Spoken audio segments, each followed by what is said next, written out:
guys, this is Paige. I want to make this video about our spiritual journey with God. I've made a similar video in the past, but I'm led now to make one that's more in depth and with more direction on what to do in our spiritual journey. I just want to start out with saying I have been going through a very difficult time in my house. I go through hard times in my house.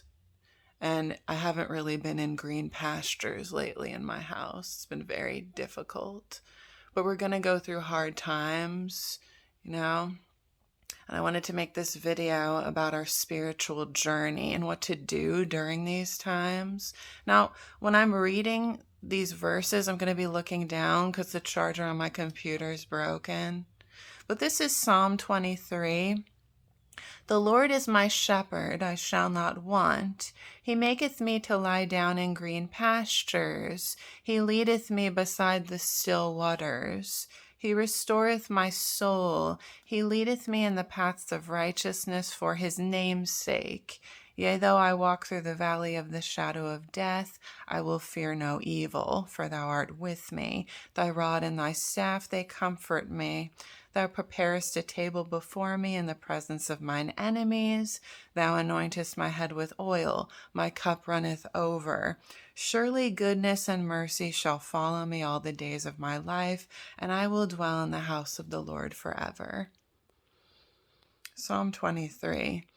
Hiddenly, that psalm is actually about our spiritual journey with God.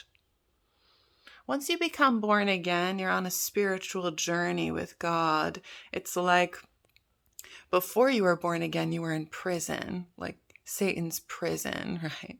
And Jesus Christ comes like the knight in shining armor. He comes and he gets you out of prison. And then you go on a journey together with him, like on a horse, just symbolically. Horses mean freedom too.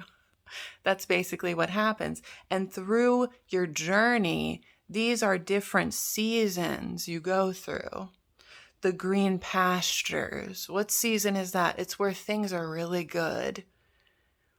Not much tribulation. It's a little easier. You're feeling really good, blessed. You feel great, right? The green pastures. That's where I think we would all like to stay, in the green pasture. But Jesus Christ doesn't let us just stay there. There's also paths of righteousness.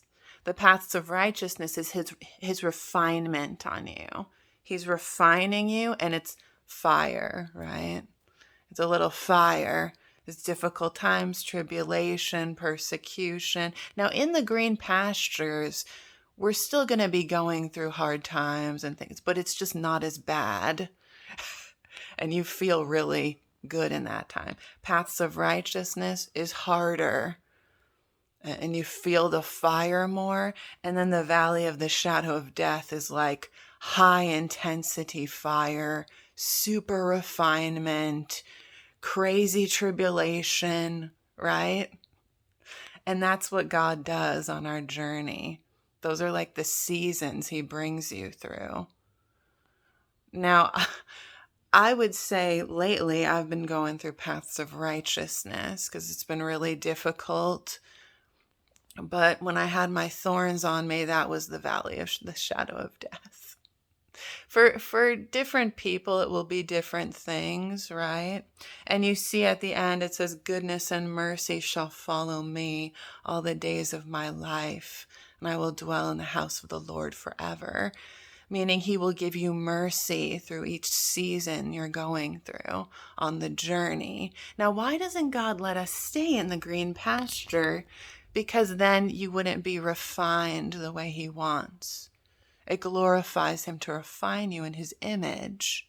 So he'll let you go through the paths of righteousness and at times the valley of the shadow of death. Now, I'm not going to say that's going to be a thorn for you.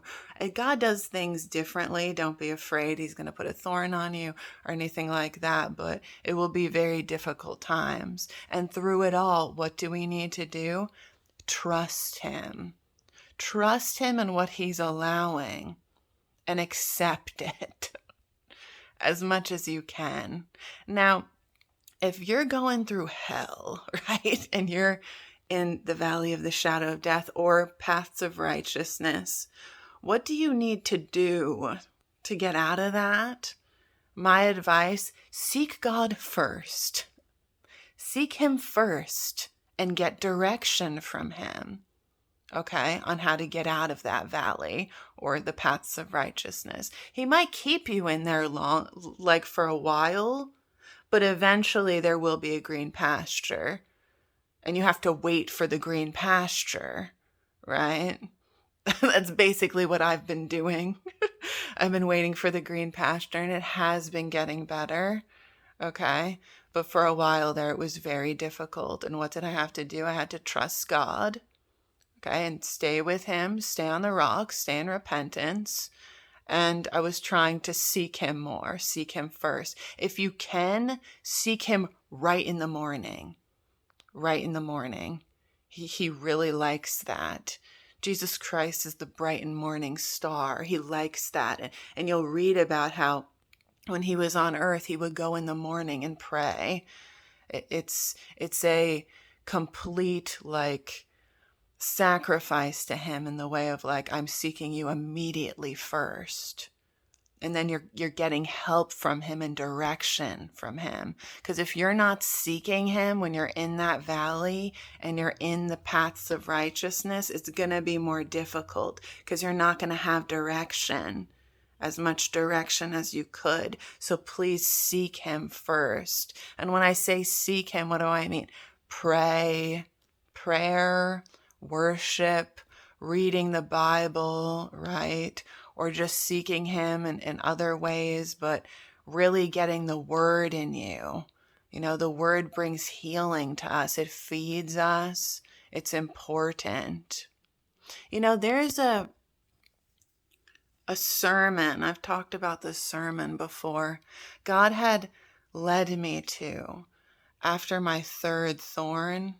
He put it in my mind. I think I must have heard it before. It's by Paul Washer. I'm not going to say I agree with everything in that sermon, but there's a part in it that's so powerful where he's saying that how we are made to glorify God, basically. And it's like in praying to God, you're saying, God, if your kingdom could succeed and you could receive glory for yourself and that it would succeed, then prosper me in any way you want, if it would bring glory to you.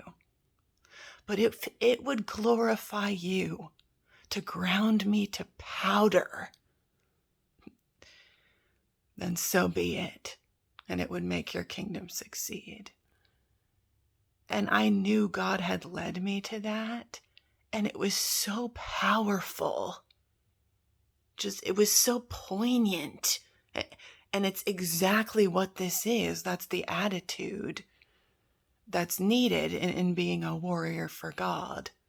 That you accept what God allows so he can receive the glory in your body. Now, is God going to ground you to powder? No, okay, because he loves you. But he will allow paths of righteousness, and he will allow the valley of the shadow of death. He will allow these things because it glorifies him. It refines you. It makes him look good in front of Satan, that you stay with God through all these hard times. Because when you're going through that and it's difficult, but you're still seeking him, you're still loving him, you're in repentance, what is God looking at you like? He's like, and Satan gets very angry. When you don't give up, Satan's like, I don't get this. I'm throwing everything at them I can to make them give up, and they're not. And it makes him very angry. When you become of God, when you become God's child, you are at war with Satan. He takes it very seriously. You have to be strong on that rock and trust God, because the storms are going to come. The paths of righteousness will come. The valleys will come. And you have to just be strong on that rock and seek God. Okay? Enjoy his mercies, but you have to seek him also through it all. Because there's no way I'm going to quit. And God's told me and showed me, you must promise me you will never give up. And it's like a promise between me and him that I won't give up. And you can't either, you know? Jesus Christ suffered really badly for us. And there's times where I will think about how much he suffered. And it will edify me, because I will remember what he did for me when I'm suffering. So trust God through the journey. If you're going through hell, seek him. Try to seek him first and wait for those green pastures, man. And stay with him through it all, because he's worth it. All right, love you guys. Bye.